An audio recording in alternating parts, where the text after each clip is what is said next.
You had a report in the papers today. Yes, this about is page one of the Daily Telegraph you're going to refer to. One of my callers was, this is Johnny in Dulwich. Let me hand you... This is a father claiming that Scotland Yard covered up a son's murder, reportedly involving a Conservative MP. This goes back some years, and this is a father, a retired magistrate, in an interview with that particular newspaper, the Daily Telegraph. How do you respond to that? As you say, this story takes on a fresh impetus each day. I mean, each day, this is just the most... you can't think of a more serious and grotesque allegation that clearly needs to be looked into. I think it's right, for instance, in other parts of the country that police officers are now under scrutiny and under the magnifying glass for not having acted in Rotherham, for instance.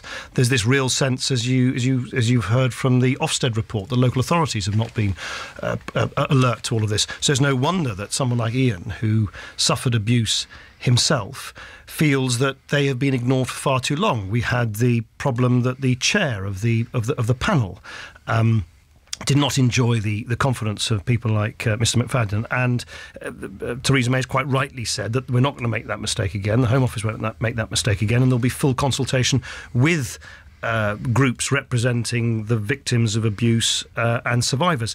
We are, I think, in the early stages of really a kind of a reckoning with our kind of past, of things happening on a scale and of a gravity which just a few months ago would have seemed unimaginable and almost too horrific to contemplate. So I quite understand why Mr McFadden and others would say we haven't been heard for many, many years. We must be listened to now. We need to constantly ask ourselves how we can involve them more fully as we peel back all the layers of deception that have covered up the past and come to terms with the level of abuse that appears to have happened up and down the country, and make sure it never happens again. He went out in the morning. His last words to me were, "Cheerio, Mum, have a nice day." That was it. Just to think that I won't see him anymore. That's the most difficult. Because Eileen suffers from one thing: she can't cry. Well, I Whereas can, but me, I very rarely do. As soon as I hear the music that Martin used to like, or a song, or it's his birthday, or 5th of November, I break down. Not in front of everybody. I go out into the woods and I simply burst. After that, I'm all right. I can't help it. Just want to know what did happen and to have a final closure.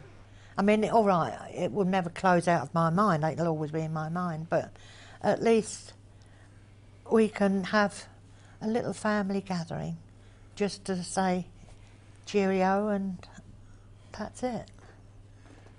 He was a very good son, a very studious boy, never got aggressive in any way, and was a bookworm. Very good at school, according to his reports, because he went to the same grammar school as I went. And they liked him, and they did quite a lot.